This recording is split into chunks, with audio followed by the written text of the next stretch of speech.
Assalamualaikum warahmatullahi wabarakatuh.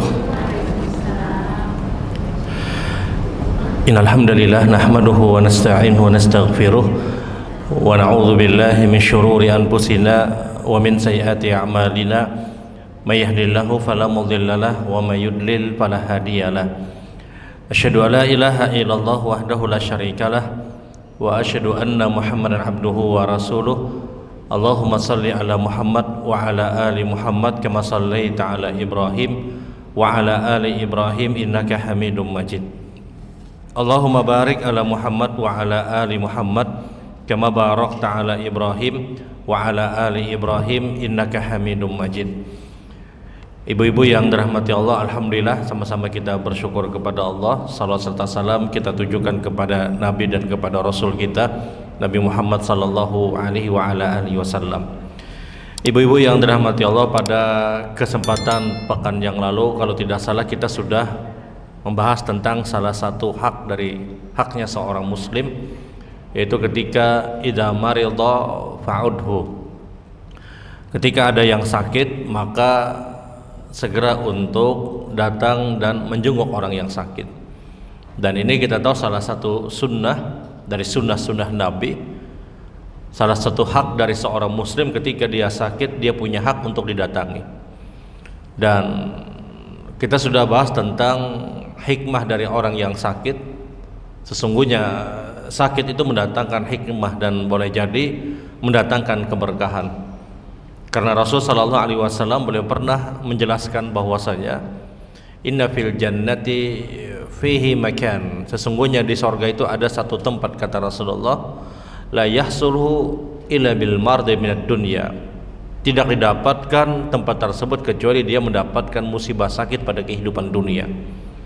Jadi ada di sorga itu, kata Nabi, satu tempat kenikmatan yang tidak bisa diraih kecuali orang tersebut pernah sakit pada kehidupan dunia. Jadi dia bukan didapatkan karena tahajudnya kita, bukan didapatkan karena puasanya kita, bukan didapatkan karena kita baca Quran dan yang lainnya.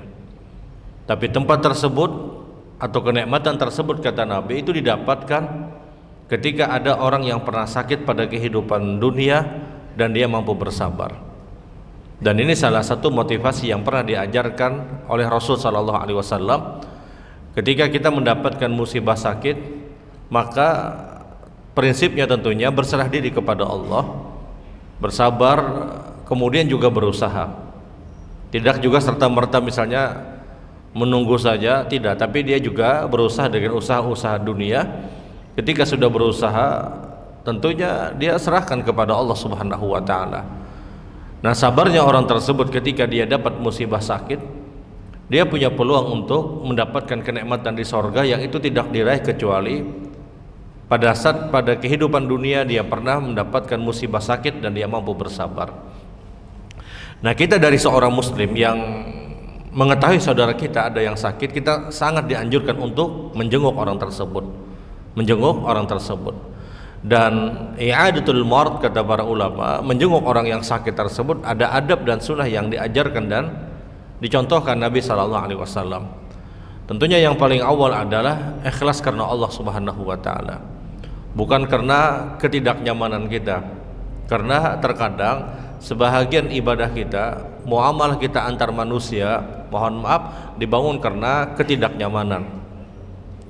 Sidin pernah membari karena nyaman, karena membari. Nah, Sidin semalam membari soto, maulah membari nasi kuning nang murah nih lah kita aja. Nah, artinya kadang ibadah kita khususnya muamalah itu terbangun karena ketidaknyamanan. Dan idealnya ketika kita bermuamalah antar manusia, terkhusus antara seorang muslim, yang pertama jelas dibangun karena keikhlasan. Masalah dia membalas atau tidak itu urusan nanti. Namun yang harus kita pahami, setiap kebaikan yang kita bangun itu kemaslahatannya kembali kepada kita, manfaatnya kembali kepada kita.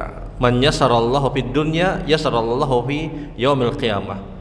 Barang siapa yang memudahkan seorang muslim karena Allah Subhanahu wa taala, maka Allah akan mudahkan urusannya di dunia dan di akhirat. Jadi logika berpikir kita adalah logika akhirat. Setiap kebaikan yang kita lakukan, kita hadirkan kepada seorang muslim, maka hakikatnya kebaikan tersebut pasti akan kembali kepada kita. Kalau tidak di dunia, di akhirat itu dipastikan. Bahkan dunia dan akhirat, kata Nabi SAW. Jadi itu yang pertama, harus dibangun dengan keikhlasan, karena adanya pahala yang besar, dicurahkan rahmat Allah Subhanahu wa Ta'ala. Kemudian yang kedua, di antara adab dan sunnah yang sangat prinsip ketika kita mendatangi orang yang sakit adalah kita datang kepada mereka untuk apa? Untuk memberikan semangat, agar mereka punya semangat, agar mereka lebih bersemangat. Karena kita tahu orang-orang yang sakit adalah orang-orang yang secara fisik dan mental mereka akan down, mereka akan jatuh, mereka akan sangat-sangat turun mental mereka. Nah, hadirnya seorang muslim untuk memberikan semangat itu sangat-sangat diperlukan, sangat-sangat diperlukan. Sudah kita sampaikan di pekan yang lalu kalau tidak salah, model garing kayak apa aja tetap berikan semangat, tetap berikan semangat, optimis bahwasanya dia akan mampu melewati semua apa yang sekarang dia hadapi. Kemudian juga di antara hal yang sangat-sangat dianjurkan ketika kita datang kepada mereka adalah kita jangan berlama-lama di tempat tersebut. Cukup mungkin 5 menit, 10 menit mungkin sudah selesai. Jangan membicarakan pembicaraan yang tidak ada faedah dan tidak ada manfaatnya. Jangan artinya bicara hal-hal yang sama sekali mohon maaf tidak berguna. Karena 5-10 menit itu cukup untuk mendatangi orang yang sakit. Mereka perlu istirahat. Jangan jadikan ketika kita datang kepada orang yang sakit, jangan dijadikan ini acara reuni, acara betamuan, tidak. Urusan reuni kena, jangan di rumah sakit. Artinya ya sudah, kita datang, kemudian kita berikan semangat, kemudian 5-10 menit selesai. Bayangkan 5-10 menit kita sudah meraih pahala yang sangat besar. Kalau ada orang yang datang kepada orang yang sakit, kata Nabi, di waktu pagi, maka Allah akan curahkan rahmatnya dari pagi sampai petangnya. Dia datang di waktu petang, Allah curahkan rahmatnya dari petang sampai keesokan paginya. 5-10 menit selesai kita mendatangi mereka, kemudian ya jelas kita doakan dengan doa apapun yang kita mampu agar Allah sembuhkan, agar Allah permudah. Tidak mutlak harus dengan menggunakan bahasa Arab, tidak mutlak harus dengan menggunakan bahasa Arab, kecuali mungkin kita hafal doanya, Allahumma rabban nas idzabal ba'si ishfi wa anta syafi, dan seterusnya, silahkan. Tapi kalau kita tidak hafal, hadang dulu Jasidin, aku membuka handphone Jasidin, membaca Jasidin misalnya, bingung nang garing, hendak diruqyah ke apa Jasidin? Ya, kalau kita tidak hafal bacaan Allahumma rabban nas idzabal ba'si ishfi wa anta syafi la syifaan illa syifauka syifaa la yughadiru saqama, dan seterusnya, ya sudah pakai bahasa kita, mudah-mudahan Allah sembuhkan, mudah-mudahan Allah sembuhkan dengan kesembuhan yang terbaik misalnya. Tidak mutlak harus menggunakan bahasa Arab. Satu-satunya hal yang kita itu wajib menggunakan bahasa Arab adalah ketika sholat saja. Ketika kita sholat, dari takbir sampai salam itu harus dengan apa yang diajarkan Nabi SAW. Tapi kalau doa tidak mutlak harus menggunakan bahasa Arab. Bahkan terkadang bahasa kita itu lebih nyaman, bahasa Indonesia, bahasa kita kadang kita lebih meresapi. Karena berapa banyak ada orang yang hafal bacaan-bacaan yang diajarkan Nabi SAW, tapi dia tidak paham apa yang dimaksud. Berapa banyak orang yang hafal bacaan bahasa Arabnya, tapi dia tidak tahu apa yang dimaksud. Maka ya sudah, paling tidak kita paham apa yang kita baca, kemudian kita doakan orang tersebut. Setelah kita doakan, ya sudah, kita selesai pada i'adatul marad, mengunjungi orang sakit. Dan mengunjungi orang sakit ini boleh beberapa kali, boleh beberapa kali, tidak harus sekali kemudian habis jatah kita, tidak. Ya, berapa kali pun terserah, namun dia harus lihat waktu dan keadaannya. Nah, sebagian ulama kemudian menyarankan kalau kita ingin mendatangi orang yang sakit di zaman kita hari ini, ya kita hubungi dulu mungkin keluarganya, hendak baelang misalnya, hendak mengunjungi orang sakit. Agar apa? Agar mereka tahu, bukan maksud ingin untuk mereka menyambut kita, tidak. Kita ingin lihat apakah kita punya waktu atau punya kesempatan untuk mendatangi. Karena terkadang kita datang orang itu sedang istirahat, terkadang kita datang ada hal-hal yang harus mereka selesaikan. Maka ya bagus mungkin bagi kita untuk kita hubungi dulu keluarganya kayak apa keadaan si Den, dan kita bisa mengukur apakah kita bisa datang atau tidak. Boleh jadi mungkin orang tersebut harus istirahat total misalnya, ya sudah, kita doakan dari jauh, kita doakan dari jauh. Nah, ini diantara beberapa prinsip ketika kita mendatangi orang yang sakit. Kemudian kita akan masuk kepada bahasan yang berikutnya, yaitu idza da'a fa'ajibhu.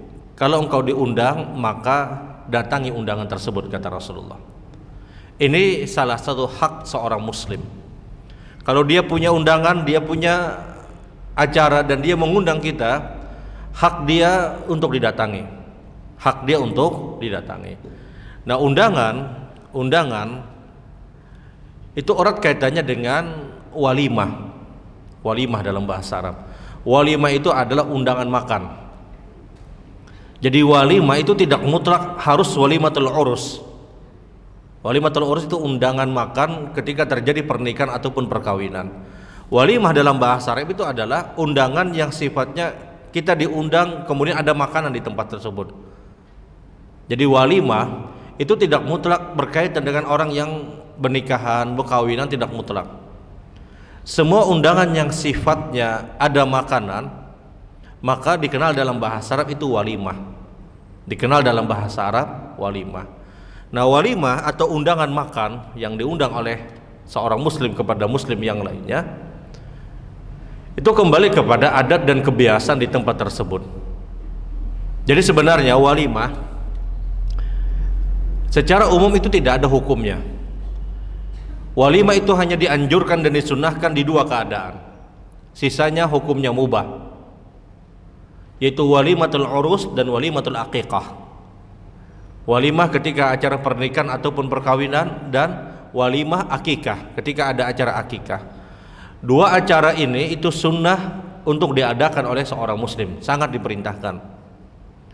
Sisanya hukumnya itu mubah kecuali satu yang tidak dibenarkan, itu walimah ketika ada walimah ketika terjadi musibah, maka ini terlarang.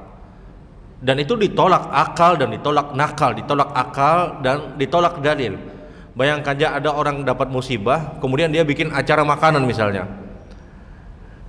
Yang namanya walimah, acara makan, itu erat kaitannya dengan kebahagiaan seseorang. Kebahagiaan seseorang. Karena orang mengundang ke tempat kita, orang mengundang ke tempatnya, dan wujud kebahagiaan dia hadirkan makanan untuk orang yang datang tersebut, maka dikenal dengan istilah walimah.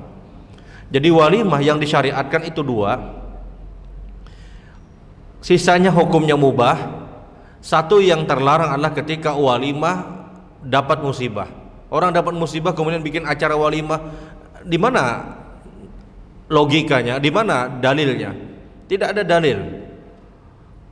Pianina dapat musibah kemudian ayo kita makanannya pian.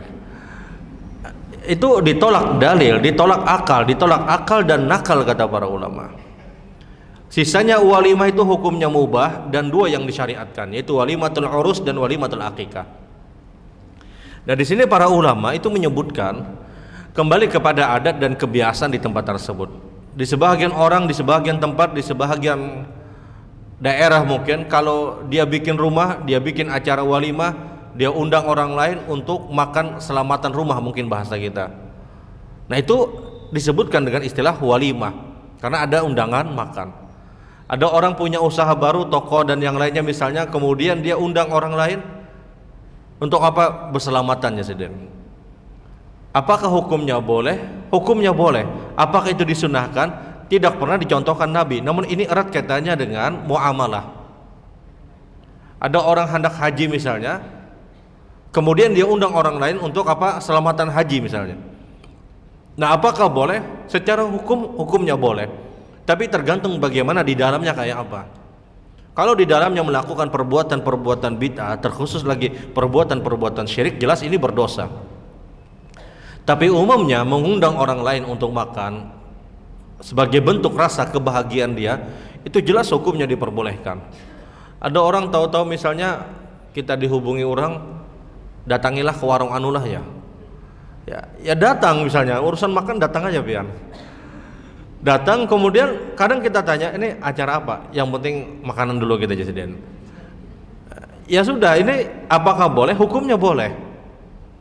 Jadi terkadang ada orang yang tahu-tahu dia undang kita ke warung makan misalnya. Kita tanya ini acara apa? Yang penting kita makanan dulu ya Sidin. Boleh jadi dia punya kebahagiaan yang dia ingin berikan kepada kita, kemudian kita diundang orang tersebut untuk makan misalnya. Nah ini pun dalam bahasa Arab dikenal dengan istilah walimah. Walimah itu adalah undangan seseorang yang di dalamnya ada acara makan, itu yang dikenal dengan istilah walimah. Jadi terkadang ada di satu daerah, satu tempat mungkin punya rumah baru, kemudian dia undang orang lain untuk selamatan rumah. Apakah boleh? Boleh. Kalau dikejar mana dalilnya? Tidak ada dalil. Kenapa tidak perlu dalil? Karena ini hanya bicara muamalah, bukan bicara ibadah secara mahdhah, ibadah secara khusus. Ada orang hendak umrah misalnya, kemudian dia undang orang lain, keluarganya misalnya, untuk datang selamatan umrah. Apakah boleh? Boleh. Boleh jadi mungkin di dalamnya ada doa, di dalamnya mungkin ada nasihat dan yang lainnya. Maka jelas ini diperbolehkan. Atau bahkan ada orang yang misalnya selamat dari satu musibah. Pesawat misalnya, ada masalah di pesawat, kemudian doa orang ini, kalau selamat jadi berselamatan karena kita jadi. Orang itu kemudian diselamatkan oleh Allah Subhanahu wa taala. Kemudian dia bikin acara apa? Acara selamatan misalnya. Apakah boleh? Boleh. Yang dilarang itu adalah ketika orang itu benar-benar kena musibah, kemudian dia bikin acara selamatan. Ya pian paham aja lah maksudnya sudah. Ada orang kena musibah, kemudian dia bikin acara selamatan. Bahkan acara selamatannya tidak cukup satu kali. Hari yang kesekian, hari yang kesekian, hari yang kesekian misalnya. Paham aja kalau sudah. Ada orang dapat musibah, kemudian dia bikin acara. Ya, di mana logikanya? Ja'far ibn Abi Thalib, saudara Ali bin Abi Thalib, keluarga dari Ali bin Abi Thalib, ketika meninggal dunia, maka yang diperintahkan Nabi SAW adalah para sahabat untuk menghadirkan makanan kepada keluarga Ja'far. Isna'u li Ali Ja'far ta'aman fa innahu ya'tihi ma yushghiluhum, kata Nabi. Bikin makanan untuk keluarga Ja'far karena sekarang mereka itu disibukkan dengan musibah yang terjadi pada diri mereka. Jadi yang menghadirkan makanan itu adalah orang yang datang. Orang yang datang, bukan orang yang dapat musibah dengan seakan-akan harus menghadirkan makanan, memberikan acara ini dan yang lainnya. Yang terkadang sekali lagi itu tidak cukup satu kali, kadang sekali, kemudian beberapa hari berikutnya ada lagi misalnya, beberapa hari berikutnya ada lagi misalnya. Ini yang tidak ada, dan ini yang mohon maaf tidak diharapkan oleh Nabi SAW. Namun sisanya kalau kita bicara walimah, itu mubah hukumnya. Karena walimah itu menghadirkan kebahagiaan. Sementara musibah terjadi, umumnya itu bukan sebuah kebahagiaan. Bahkan kalau kita katakan jelas itu bukan kebahagiaan. Musibah terjadi kemudian dia bikin acara walimah, acara makan-makan misalnya. Dan itu ditolak dari akal dan nakal, ditolak logika dan dalil. Sehingga kalau kita bicara walimah, acara makan adalah walimah itu hukumnya boleh, bahkan diperintahkan di dua sebab, ketika terjadi pernikahan atau pada saat akikah, dan dilarang hanya di satu keadaan, ketika terjadi musibah dia bikin acara walimah. Ini yang terlarang. Sisanya hukumnya boleh. Dan hukum boleh ini itu kembali kepada kebiasaan di tempat tersebut. Kadang ada di satu daerah misalnya dia bikin acara khitan, besunat, khitan, dia bikin acara walimah. Apakah boleh hukumnya? Hukumnya boleh. Bahkan mungkin di beberapa tempat khitan itu kayak orang berkawinan, 2 hari 2 malam misalnya. Kalau dikejar apakah hukumnya boleh? Hukumnya boleh. Karena ini dia mungkin bentuk rasa syukur dia kepada Allah. Kemudian ini berkaitan dengan muamalah. Tapi kalau walimah tersebut berkaitan dengan musibah yang terjadi, maka ini jelas ditolak akal dan nakal. ditolak dalil dan ditolak logika manapun. Jadi kembali kepada walimah tadi, walimah itu hukumnya boleh secara umum. Dua hal yang sangat diperintahkan ketika terjadi walimatul urus, yang kedua adalah walimah akikah. Nah, walimatul urus kita tahu ini salah satu walimah yang sangat disyariatkan, sampai Nabi SAW itu bersabda, "Aulim walau bisyadin," kata Nabi. Engkau harus bikin acara walimah kalau engkau melakukan pernikahan, kata Rasulullah. Walau bisyatin, walaupun itu hanya dengan seekor kambing, kata Rasul. Di zaman Nabi SAW, istilah seekor kambing itu istilah yang paling sederhana.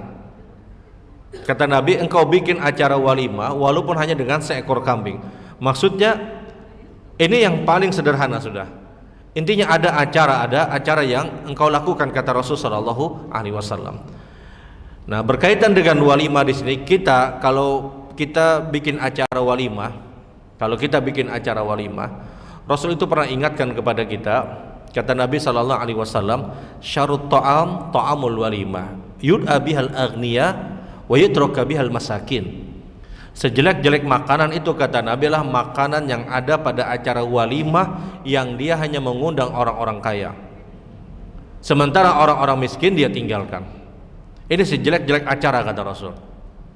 Sejelek-jelek acara, kata Nabi, sejelek-jelek acara itu, kata Rasulullah, adalah acara atau makanan walimah yang dia hanya undang orang-orang kaya, sementara orang-orang miskin, orang-orang tidak mampu, mereka tinggalkan. Ini sejelek-jelek makanan, kata Nabi SAW. Jadi kalau kita bikin acara walimah, undangan itu jangan nang pina bedahi berataan, bedahi aja, seberatan ini bedahi aja boy. Kalau kita bikin acara walimah itu, tetangga-tetangga yang tidak mampu itu diperhatikan. Rasul SAW itu pernah berwasiat, bahkan ini di detik-detik wafatnya Nabi. Kata Rasul, berkata kepada Fatimah, berkata kepada Ali, di masa akhir ketika Nabi akan meninggal dunia, Rasul SAW ingatkan kepada kita semua, as-shalah, as-shalah, as-shalah, kata Nabi. Perhatikan salat kalian, perhatikan salat kalian, perhatikan salat kalian. Wa ma malakat aimanukum, dan perhatikan orang-orang yang lemah di antara kalian. Bayangkan, ini wasiat terakhir sebelum Nabi wafat. Artinya ketika ini bicara wasiat, ini perkara yang sangat penting. Bahkan itu ditempatkan Nabi sebelum beliau meninggal dunia. Bahkan digandengkan dengan ibadah salat. Perhatikan salat kalian, kata Rasul. Perhatikan salat kalian, perhatikan salat kalian. Wa ma malakat aimanukum, dan orang-orang yang lemah di antara kalian. Jangan engkau tidak perhatian dengan orang-orang yang lemah, kata Rasulullah. Dan ini gambaran bagaimana Nabi benar-benar memperhatikan orang-orang yang lemah. Maka wajar Rasulullah itu bersabda, sejelek-jelek walimah itu, kata Nabi, adalah orang yang bikin acara walimatul urus yang dia hanya mengundang orang-orang kaya, sementara orang-orang miskin dia tinggalkan. Harus diundang, terkhusus misalnya tetangga-tetangga dia undang. Agar apa? Agar mendatangkan keberkahan. Nah, kita yang diundang semampu mungkin kita untuk berhadir kalau kita punya kemampuan. Kalau kita tidak mampu untuk berhadir, paling tidak kita di zaman hari ini kita kirim pesan. Abdullah ibnu Abbas radhiyallahu ta'ala ketika itu pernah diundang oleh salah satu sahabat Rasul sallallahu alaihi wasallam pada acara walimatul urus, dan ketika itu Abdullah ibnu Abbas disibukkan dengan banyak urusan. Maka beliau utus salah satu pembantu beliau ke tempat orang tersebut, katakan Abdullah ibnu Abbas tidak bisa berhadir, dia hanya bisa mendoakan. Nah, ini contoh di zaman kita hari ini, ketika kita tidak bisa berhadir, kita tahu dapat undangan, maka paling tidak kita doakan orang tersebut, kita doakan acaranya. Karena Rasul SAW benar-benar perintahkan, kata Nabi, engkau diundang, engkau datang. Engkau diundang, datanglah engkau, kata Rasul SAW. Karena kita tahu orang yang mengundang, orang bikin acara walimah itu bujur-bujur menyita pikiran. Stres tingkat tinggi boy kalau bikin acara walimah itu. Kenapa? Seperti ini, dia punya undangan 1000 misalnya, itu makanan 1000 nggak ada cukup, karena orang suami istri misalnya, paling kada 2000 3000 dia siapkan, paling tidak 2000 sampai 3000. Menyebar undangan 1000 itu jangan coba-coba makanan itu 1000 bisa nggak ada cukup, itu 2000 atau 3000 mungkin, belum lagi nang kawan memasukkan ke grup nang lain, dihamburnya pulang di grup nang lain, di grup nang lain dihambur pulang misalnya. Was-wasnya luar biasa. Orang yang bikin acara itu was-wasnya luar biasa. Kenapa? Kalau kurang Jasiden supan seumuran Jasiden. Jadi kita tahu ini orang-orang yang bikin acara tersebut itu stresnya luar biasa. Bahkan mereka mungkin sudah berpikir sebulan sebelumnya nih kayak apa nih. Beratnya mereka, kondisi dan keadaan yang seperti ini yang sangat ditekankan Nabi Sallallahu Alaihi Wasallam. Kita sangat dianjurkan untuk datang. Kenapa? Karena tidak bisa kita bayangkan bagaimana kecewanya orang tersebut ketika undangan dia berikan, tahu-tahu mayoritas orang tidak hadir misalnya, mayoritas orang tidak berhadir misalnya. Nah ini beban. Di satu sisi memang mereka khawatir akan banyaknya orang yang datang, di satu sisi mereka juga khawatir datangan gak ada. Maka perintah Nabi Sallallahu Alaihi Wasallam adalah, kalau engkau dapat undangan, kata Nabi, engkau datang. Ketika engkau diundang 1 orang, maka datanglah 1 orang, kata Rasulullah. Ketika engkau diundang, kata Nabi Sallallahu Alaihi Wasallam, 2 orang, maka datanglah 2 orang, kata Rasulullah. Maka di saat Nabi mendapatkan undangan ketika itu, Rasulullah diundang dengan 4 orang sahabat. Datang Rasul dengan 5 orang sahabat. Datang Rasulullah dengan 5 orang sahabat. Orang yang punya sahibul hajat, orang yang punya hajat, orang yang punya acara tersebut kemudian ditemui Nabi Sallallahu Alaihi Wasallam. Ditahan Nabi yang 1 orang ini, ikam jangan masuk dulu ya Nabi. Nabi datang kepada orang yang sahibul hajat, yang punya hajat, kata Rasulullah, sesungguhnya saya membawa 1 orang sahabat yang dia baru pindah ke Madinah, kata Rasulullah. Dia baru pindah di Madinah. Kalau engkau perbolehkan untuk dia masuk, dia akan masuk. Kalau engkau tidak perbolehkan, dia akan menunggu, kata Rasulullah. Maka orang tersebut mengatakan, masuklah dia ya Rasulullah. Maka Rasulullah baru memasukkan orang tersebut. Ulun hanya berikan gambaran, kalau undangannya suami istri, anak berlima jangan dibawa. Tampulu ya Siden, tampulu makan gratis ya Siden. Lawan dipesani pulang akan bawa plastik lah seberataan lah ya. Kalau undangannya suami istri, ya sudah suami istri. Beda kalau undangannya itu sekeluargaan. Kalau undangannya sekeluarga, ya sudah, dia bawa anaknya, dia bawa orang yang ada di rumah. Dan paham sekeluargaan itu yang di rumah aja. Jangan tapi diteleponi sepupu 2 kali. Kita diundang, sepupu 2 kali ditelepon, kayak apa? Yang sahibul hajat benar-benar tidak kenal orang ini. Kalau undangannya suami istri, ya sudah suami istri. Kalau memang harus membawa anak-anak kita juga, jangan dibawa masuk, di luar aja. Kalau kita ingin minta izin, silahkan untuk meminta izin. Dan hampir dipastikan kalau kita minta izin, itu pasti diberikan. Jarang orang berapa ikut anak ikam berlima, berdua aja masuklah aja, jarang. Tapi idealnya kalau undangan itu suami istri, ya sudah suami istri. Kalau undangannya sekeluarga, ya itu bisa sekeluarga yang di rumah kita misalnya. Karena Rasul itu pernah contohkan sekali lagi, beliau diundang dengan 4 orang sahabat, beliau datang dengan 5 orang sahabat. Kenapa Nabi ajak 1 orang ini? Karena ini orang baru pindah. Itu pun ketika itu ada sebab, orang ini baru pindah ke Madinah. Dan Rasul merasa kasihan dengan orang ini. Maka Rasul ajak orang ini, tapi orang itu pun ditahan Nabi untuk tidak masuk dulu. Sampai orang tersebut mendapatkan izin, barulah orang itu baru masuk ke dalam. Nah ini diantara etika ketika kita berhadir di acara walimatul urus. Kemudian apalagi yang harus kita lakukan ketika kita berhadir di walimatul urus? Yang paling urgent adalah kita doakan. Kita doakan orang yang punya hajat tadi.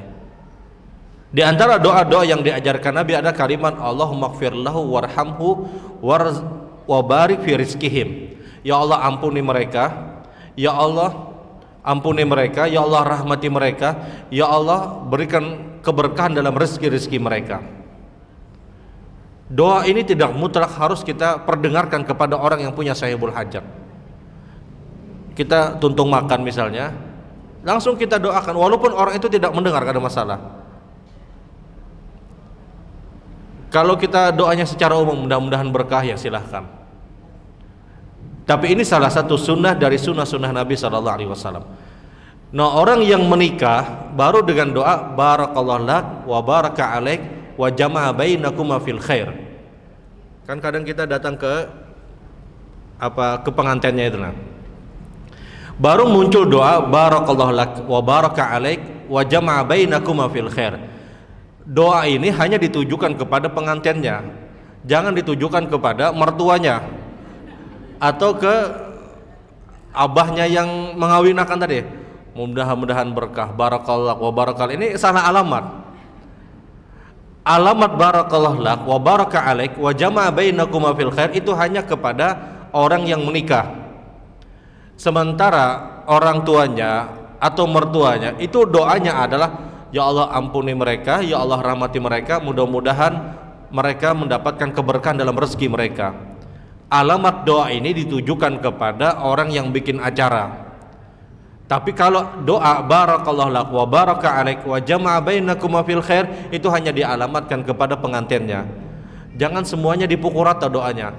Datang ke nang abahnya barakallahu lak wa baraka alaik wa jama'a bainakuma fil khair. Nang sidin bilang amin ya Allah, amin ya sidin. Ini sama-sama kada paham. Datang pulang ke pengantinnya itu lagi doanya. Datang pulang ke mertuanya itu lagi doanya. Tidak. Kalimat barakallahu lak wa baraka alaik wa jama'a bainakuma fil khair itu hanya dialamatkan kepada si pengantinnya yang menikah. Sementara sahibul hajat, orang yang punya acara tadi, maka doanya secara umum adalah ampuni mereka, rahmati mereka, dan berikan keberkahan dalam rezeki mereka. Ini salah satu sunnah dari sunnah-sunnah Nabi Sallallahu Alaihi Wasallam. Nah, kemudian juga yang harus kita perhatikan adalah, jadi sekali lagi, kenapa kalau kita bikin acara tersebut harus memperhatikan orang-orang miskin, orang-orang yang tidak mampu, orang-orang yang lemah. Karena para sahabat menyebutkan ketika kita mengundang orang-orang yang tidak mampu tadi, maka doa mereka itu benar-benar akan bersungguh-sungguh mereka minta kepada Allah. Ada orang yang mohon maaf tidak terbiasa makan dengan makanan yang nyaman misalnya, karena rata-rata acara walimatul urus itu makanannya nyaman berataan. Kemudian diundanglah orang ini, dia puas, dia merasa nyaman, itu doanya luar biasa. Alhamdulillah Pak Jelah, makasih banyak sih, mudahan berkah. Tapi bandingkan dengan orang yang terbiasa dengan model makanan yang seperti itu, doanya standar. Ini yang dimaksud kata para ulama. Kenapa Nabi sangat perintahkan untuk kita mengundang orang-orang yang tidak mampu. Doa mereka itu sungguh-sungguh. Mereka mohon maaf tidak terbiasa dengan makanan yang nyaman tadi misalnya. Kemudian dia datang, ya meskipun dengan kemampuan mereka berdoa, ya sudah itu yang mereka lakukan. Namun niatnya, kesungguhannya itu luar biasa. Bandingkan dengan orang yang terbiasa dengan makanan-makanan yang tadi, itu doanya standar atau bahkan mungkin boleh jadi tidak berdoa sama sekali. Hanya sekedar makasih banyaklah, sudah selesai. Ya benar, memang kita tidak berhajat dengan penghargaan yang besar dari seorang manusia, tidak. Tapi adab etikanya kita harus doakan sebenarnya. Sehingga di antara hikmah kata para ulama, kenapa kalian harus perhatikan orang-orang miskin, karena mereka ketika berdoa mereka itu benar-benar dan bersungguh-sungguh. Maka di antara juga ajaran yang diajarkan Nabi SAW, kalau engkau bikin undangan acara makan walimatul urus kata Rasulullah, jangan engkau lupakan pertama orang-orang miskin, jangan engkau lupakan orang-orang yang lemah, dan jangan engkau lupakan orang-orang yang bertakwa. Karena Rasulullah SAW bersabda, wala yakulu bi ta'amika illa taqi, jangan pernah memakan makanan yang engkau miliki atau harta yang engkau dapatkan kecuali engkau berikan kepada orang-orang yang takwa. Orang-orang takwa paling tidak dia doakan. Tapi kalau orang yang biasa bermaksiat, melakukan pelanggaran dan yang lainnya, dia tidak tahu doa. Nah, ibu-ibu yang dirahmati Allah Subhanahu wa taala, jadi ini di antara beberapa poin berkaitan dengan walimatul urus dulu misalnya yang dianjurkan dan disunahkan. Dan dari sini mungkin kalau ada hal yang perlu diperbincangkan dari apa yang disampaikan atau ada hal yang dianggap dirasa perlu, waktunya ulun persilahkan.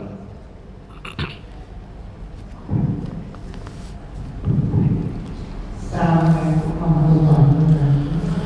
Waalaikumsalam warahmatullahi wabarakatuh. Yang pertama, Pak, saya bertanggapan bahwa seorang ulama mengatakan di dalam undangan itu ada pre-wedding pengantinnya gitu, tetapi pengantin itu belum nikah. Bikin undangan itu belum nikah kan, dan disebutkan nikahnya umpama pagi Pak, dan terusan. Katanya itu kita tidak wajib untuk menghadiri kalau undangannya begitu. Mohon apakah ini betul atau tidak? Yang kedua, tentang undangan yang beda tadi antara yang miskin dengan yang kaya Pak. Kita umpama mendapatkan undangan Pak, di dalam satu gedung itu kadang-kadang dibedakan Pak antara yang kaya dengan yang miskin ini dalam segi makanannya. Kita kebetulan dapat yang undangan VIP lah istilahnya gitu. Karena undangan VIP ini kita ditunggu Pak di depan, disuruh masuk kepada yang VIP. Kita sendiri itu tidak enak gitu kalau kita hadirkan. Bagaimana ini Pak di dalam perbedaan itu juga kita menerima. Yang ketiga, tentang undangan ini Pak, kita kadang-kadang sekarang yang banyak beredar undangan itu melewati WA Pak di grup gitu. Sedangkan kita kadang-kadang karena kita satu grup itu, kita tidak kenal dengan yang undang ini Pak. Apakah itu wajib juga kita hadiri, dan apabila kita undang itu kadang-kadang semua yang mengadakan ini kita undang itu tidak kenal orangnya dan tidak pernah mengucapkan apa-apa kemana kita ucapkan terima kasih. Mohon ini bagaimana untuk mengatasinya dan terima kasih. Assalamualaikum warahmatullahi wabarakatuh. Waalaikumsalam warahmatullahi wabarakatuh. Assalamualaikum warahmatullahi wabarakatuh. Waalaikumsalam warahmatullahi wabarakatuh. Ini mengenai 25 atau 25. Suatu keluarga besar malah mengadakan acara. Sebetulnya acara itu kan ada agama Islam, ada Nasrani, ada Katolik. Sudah itu yang si Muslim ini menghadiri itu hanya untuk silaturahmi dan hubungannya dengan walimah. Apa itu Pak dibenarkan sikap si Muslim tadi? Kedua, mengenai undangan baik di gedung ataupun di halaman rumah, saya pernah mengalami di undangan itu mau masuk sini Pak, masuk ke sini, ke situ, masuk ke sini, tadi masuk ke situ. Apakah sikap kami yang mengatakan benarkan? Demikian yang kami sampaikan. Assalamualaikum warahmatullahi wabarakatuh. Waalaikumsalam. Yang kedua tadi apa Bu? Masuk Masuk di dalam gedung di sana, lalu di situ ada dua tempat. Di sini, di sana, di sini tempatnya. Apakah sikap yang mengatakan kalian tadi benarkan? ya. Demikian yang kami sampaikan. Cukupkah? Ada lagi? Ya, baik. Yang pertama berkaitan dengan undangan yang sebelum terjadi pernikahan. Apakah hukumnya wajib? Ya, kalau seandainya undangannya itu tidak melanggar kemaksiatan dan yang lainnya, tidak melanggar apa yang diharamkan, ya silakan hadir hanya sekadar dan tunjang niatnya adalah silaturahim. Tapi poinnya adalah ketika acara nikah atau acara walimatul urus ini yang lebih ditekankan. Kalau kita mampu kita hadir. Masalahnya adalah mohon maaf berapa banyak hari ini orang yang sebelum nikah seakan-akan sudah halal. Dia foto bersama kemudian bergandeng tangan yang lainnya padahal belum nikah misalnya. Jelas ini menabrak perkara-perkara yang diharamkan. hendak nikah jualnya besoknya. Ya, bukan masalah hendak nikah katanya, masalahnya ada di saat itu dia telah melakukan pelanggaran. Dia telah melakukan pelanggaran. Nah, hal-hal yang seperti ini tidak diharapkan. Artinya, kalau kita dapat undangan sebelum acara pernikahan apakah wajib? Benar, itu memang tidak wajib. Benar, itu memang tidak wajib. Tapi kalau kita ingin datang, silahkan datang. Masalah mereka, mohon maaf, pengantinnya misalnya atau calon pengantinnya melakukan perkara-perkara yang diharamkan, jelas itu urusan mereka. Itu urusan mereka. Jadi harus kita pisahkan. Ini ada undangan. Ini ada undangan. Undangan ini apakah hukumnya wajib? Belum dikatakan wajib. Tapi ketika kita datang itu hukumnya boleh. Masalah terjadi perkara apa-apa yang diharamkan dalam tatanan syariat kita, itu urusan mereka. Itu urusan mereka. Sehingga yang perlu untuk kita lakukan adalah kalau kita punya kemampuan, terlebih misalnya kita adalah orang yang mungkin mohon maaf dihormati di keluarga tersebut misalnya, kita berikan nasihat. Ini jangan, ini belum halal misalnya. Kita berikan nasihat ketika mungkin dia bergandengan karena nang tukang gambar ininya aur suruh terus becangangan ya, apa yang dicangangi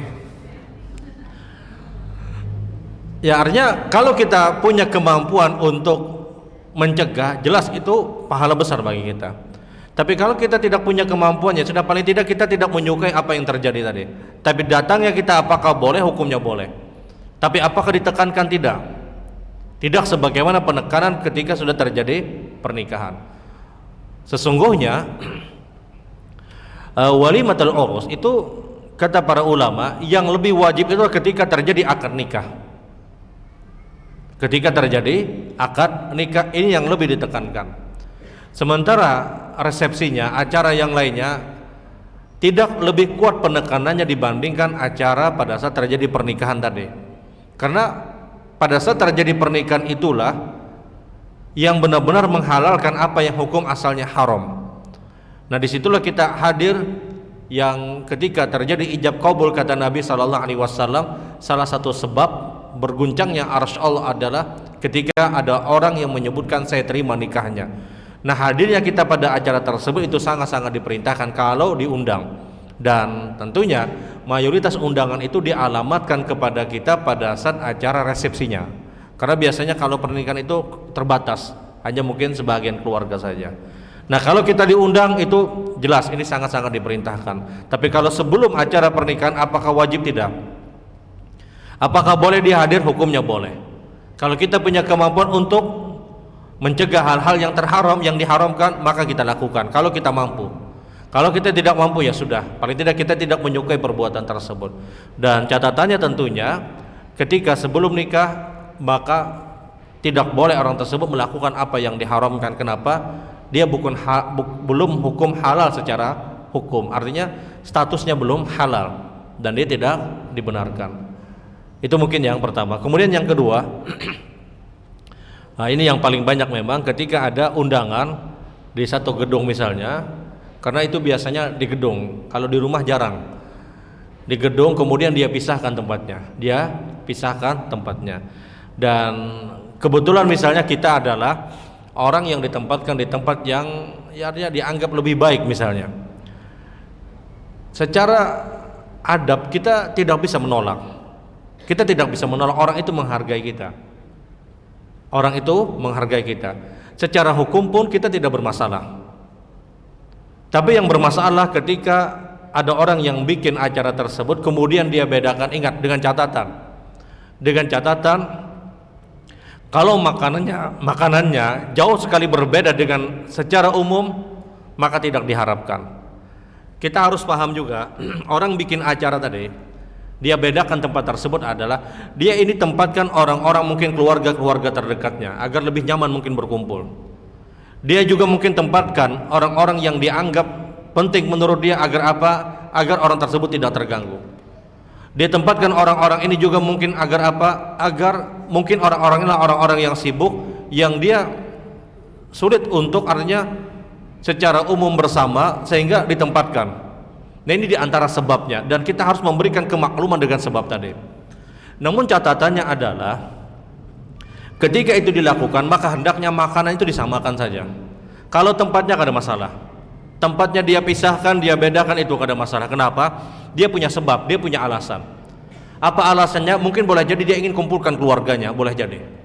Atau dia ingin kumpulkan misalnya orang-orang yang dia ingin berbicara misalnya, daripada misalnya dilepas ngalih mencari uranga misalnya, ya sudah dia tempatkan. Ada banyak sebab kenapa tempat tersebut dikhususkan. Catatannya hanya makanan atau minuman yang ada hendaknya itu sama, hendaknya sama. Artinya ya kasihan juga yang di luar melihat, di dalam ada daging, di sini misalnya kerupuk lawan iwak karing misalnya, di dalam hintalunya sebiji, di sini seperapat misalnya. Nah ini yang tidak diharapkan, ini yang tidak diharapkan. Kalau makanannya sama, tidak ada masalah dalam hukum. Tapi kalau makanannya benar-benar dibedakan juga misalnya, ya artinya kita juga harus jaga perasaan orang lain. Memang untuk memvonis satu hukum ini dilarang, ya ini tidak bisa. Karena dia punya sebab dan dia punya alasan.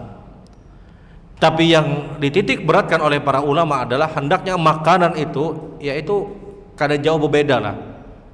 Jangan benar-benar berbeda dengan yang di dalam dengan yang biasa misalnya.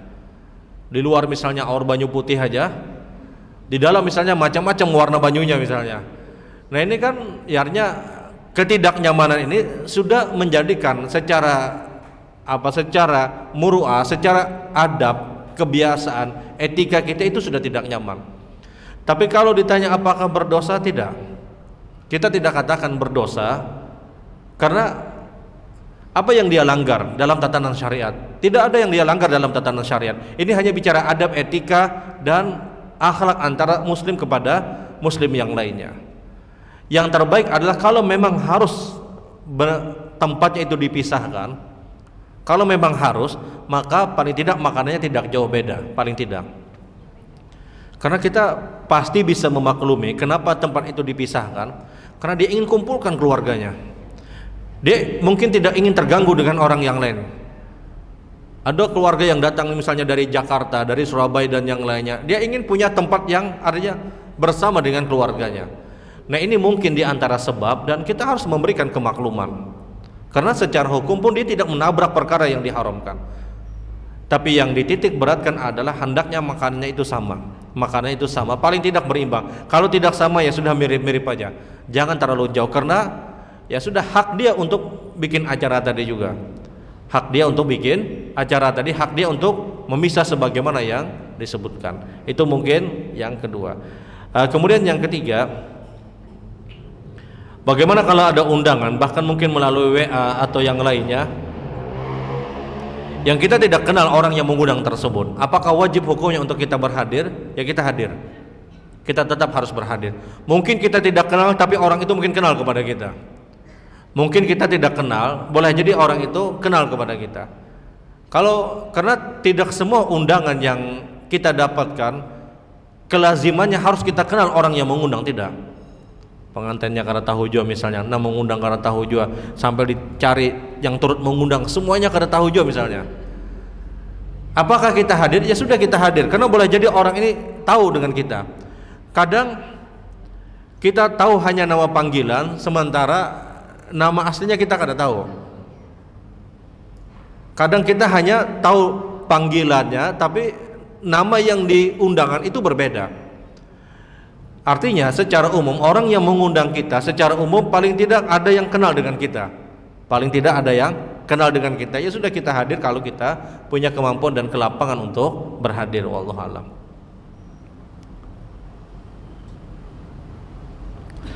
Baik, pada pertanyaan yang berikutnya, bagaimana kalau dalam satu acara berkumpul di sana orang-orang kafir misalnya dan juga seorang muslim, apa yang harus kita lakukan? Kalau sifatnya adalah keluarga misalnya ada yang non muslim dan yang lainnya, dan berkumpul keluarga tadi misalnya, apakah kita hadir? Kita hadir. Sekali lagi dengan niatan untuk menyambung kekeluargaan kita dengan keluarga kita yang walaupun dia bukan muslim. Tapi kalau yang bikin acara tersebut benar-benar orang kafir misalnya, kemudian ada sembelihan di dalamnya, ayam misalnya, daging misalnya, ada sembelihan, maka kita menghindari dan tidak dibenarkan untuk memakan makanan yang sifatnya sembelihan.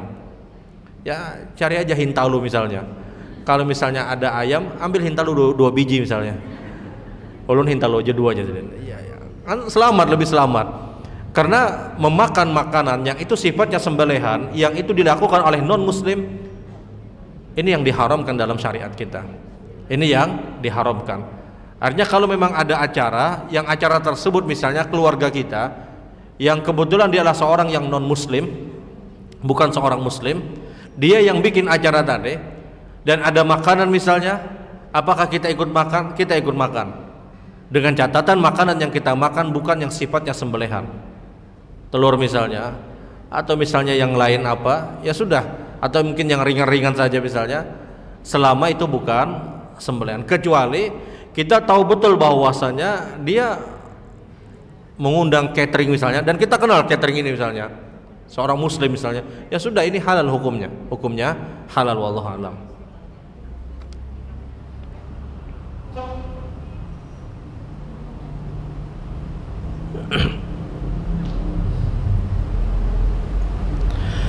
Pada saat selesai sholat berjamaah di masjid, kita melihat di depan kita ada kotak infak. Apakah boleh kita langsung menjalankan kotak infak tersebut karena mengkhawatirkan akan mengganggu zikir dan doa yang dibaca jamaah yang lain yang ada di sebelah kita? Jadi kalau kita sedang selesai sholat, kemudian ada kotak infak di samping kita dan jamaah itu sedang doa misalnya, apakah kita jalankan aja daripada ada diisi sidin misalnya? Ya sudah, kita jalankan saja. Yang sesungguhnya kalau kita sedang doa, kemudian ada kotak infak di depan kita punya 2 pilihan. Kalau kita ingin sumbang dulu, kemudian kita lewatkan. Kita berhenti dulu doa kita, kemudian kita lewatkan. Atau yang kedua, kalau kita tidak ingin sumbang, langsung dilewatkan.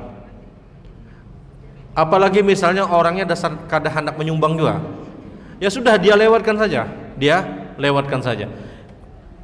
Kalau kita sedang doa, biasanya di doa. Kalau zikir itu masih mudah. Di tengah-tengah doa ada kotak infak di dekat kita. Apa yang kita lakukan? Kalau kita ingin menyumbang, kita stop dulu doa kita sumbang, kemudian kita alirkan lagi kotak infak tersebut ke sebelah kita. Tapi kalau kita bukan orang yang menyumbang, ya sudah, langsung aja, walaupun pada kondisi berdoa. Karena ini kalau tidak kita lakukan memudaratkan kaum muslimin yang lain. Dihiga misalnya menunggu, di samping misalnya menunggu, ya sudah, dia alirkan ke sebelahnya. Nah, kalau ternyata kita mendapatkan ada orang yang seperti dia sedang doa, ternyata kotak infaknya tetap bertahan di depan dia, ya sudah, kita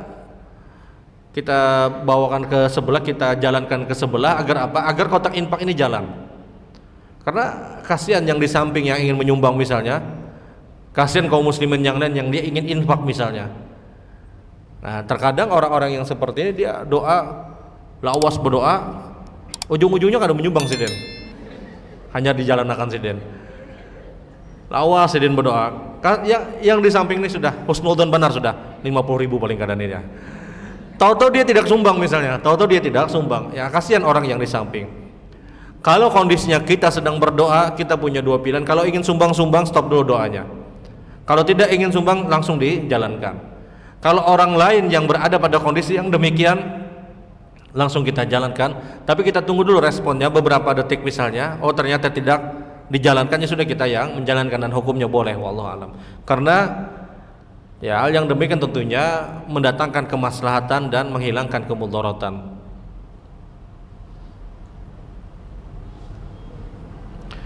Bagaimana cara menegur atau isyarat yang bisa digunakan terhadap orang-orang yang berbicara satu sama lain pada saat kajian berlangsung atau pada saat setelah sholat berjamaah, karena kita terganggu dengan adanya suara mereka tersebut? Ya, langsung aja ditegur, kada masalah. Ulun hendak datang ke sini, hendak datang ke pengajian, kada hendak mendengarkan pian bepandiran. Ya, artinya dia sampaikan saja, Ya, artinya ketika kajian, karena kita punya durasi, waktu sayang. Ketika kita bahkan mungkin merasa terganggu dengan pembicaraan sebahagian orang, ya sudah, kita tegur. Kalau kita sulit untuk menegur, kita berpindah tempat. Dan ini isyarat yang sangat kuat, kecuali orang ada sabujur-bujur tapi paham. Ditagur malah menyaring misalnya, ditagur malah menyaring. Jadinya kita tegur ya semampu kita kalau kita bisa menegur. Kalau kita rasa tidak nyaman untuk menegur, ya sudah kita pindah. Kita berpindah tempat, dan boleh jadi dengan pindahnya kita paling tidak mungkin orang itu merasa, paling tidak dia merasa. Tidak ada kalimat yang khusus, tidak ada isyarat-isyarat yang khusus yang harus kita lakukan. Intinya adalah kalau kita mampu tegur, kita tegur. Karena tidak hanya mungkin kita yang terganggu, yang lain juga terganggu. Kalau kita mampu melakukan ini, kita dapat pahala yang besar. Karena kita menyelamatkan banyaknya orang. Tapi kalau kita tidak mampu untuk menegur, ya sudah. Tak banyak sidin emas misalnya. Ya sudah. Akhirnya apa? Dia berpindah. Dia berpindah ke tempat yang lain misalnya. Agar apa? Agar mungkin dia merasa dengan apa yang kita lakukan. Baik ibu-ibu yang dirahmati Allah, mungkin yang Allah sampaikan di kesempatan pagi hari ini, mohon maaf. Mudah-mudahan bermanfaat. Mudah-mudahan kita semua senantiasa diberikan taufik dan hidayah oleh Allah Subhanahu wa taala. Kita akhiri dengan doa kafaratul majlis. Subhanakallahumma bihamdik asyhadu an la ilaha illa anta astaghfiruka wa atubu ilaik. Assalamualaikum warahmatullahi wabarakatuh.